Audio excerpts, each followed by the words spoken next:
आप देख रहे हैं इकरा उर्दू न्यूज़। मैं हूं हैदर अली। खर्दा, टीटागढ़ और बैरकपुर एरिया माया मुहाज कमेटी के इश्तराक से सुभाष चक्रवर्ती फाउंडेशन की जानिब से कॉमरेड पीर मोहम्मद की क़यादत में पुरानी बाज़ार में अवामी रहनुमा कॉमरेड मरहूम ज्योति बासु, कॉमरेड मरहूम सुभाष चक्रवर्ती और कॉमरेड मरहूम शामल चक्रवर्ती की याद में खून हत्या कैंप का इफ्तिताह कॉमरेड तोरीद बरन तोपदार साबिक MP बैरकपुर के हाथों हुआ। मेहमान खुसूसी कॉमरेड डॉक्टर फवाद हलीम ने शिरकत की। इस मौके पर कॉमरेड डॉक्टर फवाद हकीम के डायलिसिस इंस्टीट्यूट के लिए तोरीद बरन तोपदार ने 10,000 रुपये नकद फवाद हकीम के हाथों में सौंपा। इस तरह का डेंजरस लॉकडाउन नहीं हुआ जो नरेंद्र मोदी सरकार ने पूरा देश में किया है। और यहां पश्चिम बंगाल में आप देख रहे हैं तो मनमानी कर रही है। आज लॉकडाउन घोषित हो गया, कल बोला नहीं होगा। अब जब दिल्ली की सरकार लॉकडाउन के बारे में पाबंदी लगा दिया कि कोई राज्य कोई सूबा में आपन सरकार बिना केंद्रीय सरकार के बिना अनुमोदन से कोई लॉकडाउन घोषित नहीं कर पाएगा।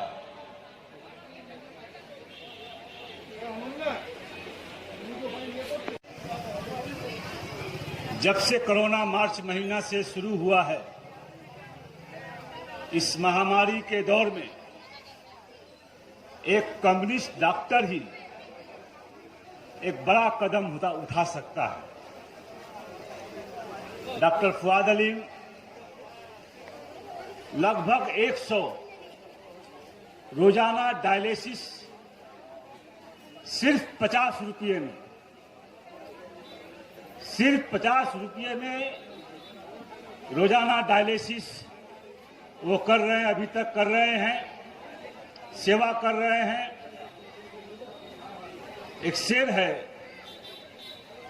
लीडर कॉमरेड तोरीद बरन तोपदार, डॉक्टर प्रवीण साहब, मेरे हरदिल अजीज और तमाम लोगों जो लोग आज इस रक्तदान शिविर और स्वास्थ्य शिविर को सफल बनाने के लिए सामने आए हैं, उनको मैं हार्दिक अभिनंदन करता हूं, लाल सलाम तहे दिल से उनको जनाता हूं।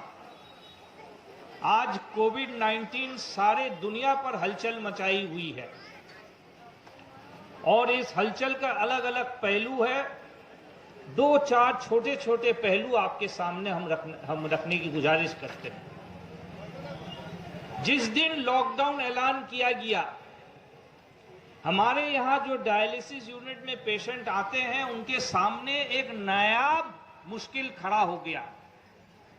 ट्रेन बंद, बस बंद, टैक्सी बंद, निजी जो वाहन है वो बंद। बिना डायलिसिस किए हुए इंसान बच नहीं सकता। वो डायलिसिस यूनिट अपना घर से कैसे आएगा और वापस कैसे जाएगा, इसके लिए न मरकजी हुकूमत ने सोची थी न रियासती हुकूमत ने सोची थी।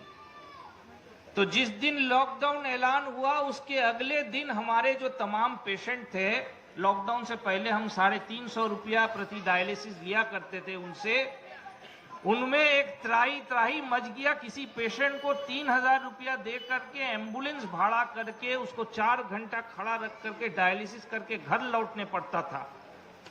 तो इसीलिए 26 तारीख को हमारे संस्था, हमारे जो मित्र है जिनको लेकर के हम लोग संस्था चलाते हैं, हमने ये सिद्धांत किया कि 350 रुपया के जगह उसको 50 रुपया कर देंगे, ताकि 300 रुपया ये जो मरीज है इनको आने जाने का जो खर्च है उसको वो लोग मुकम्मल कर सके, पूरा कर सके।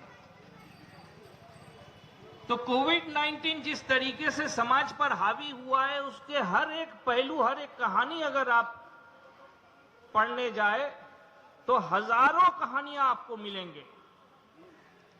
और आज जो यहां पर इस इलाके के नौजवान, युवक और युवतियां सामने आकर के जो खून दे रहे हैं, ये बहुत ही अहम काम है। मैं उनको तहे दिल से शुक्रिया अदा करता हूं, लाल सलाम जनाता हूं, क्योंकि बंगाल में अभी खून का जो किल्लत है, खून का जो कमी है, ये एक बड़ा रुकावट बन गया है इलाज करने के लिए। পরিস্থিতি এবং দেশেও প্রতিদিন করোনা ভাইরাসের আতঙ্ক বাড়ছে, কি বলবেন এই পরিস্থিতি? না, এটা তো স্পষ্ট যে সরকার যা যা পদক্ষেপ গ্রহণ করেছে কেন্দ্র এবং রাজ্য স্তরে সেটা সম্পূর্ণ বিফল হয়েছে এবং কোভিড-19 পজিটিভ যে রেট প্রায় 1 লক্ষর কাছাকাছি প্রতিদিন আমরা পৌঁছে গেছি। এই পরিস্থিতির মধ্যে আমরা যেটা বলতে পারি যে সরকার সম্পূর্ণ ব্যর্থ হলে अच्छा जो भी हमारे कांग्रेस दर्शक এবং এই बैक साइड में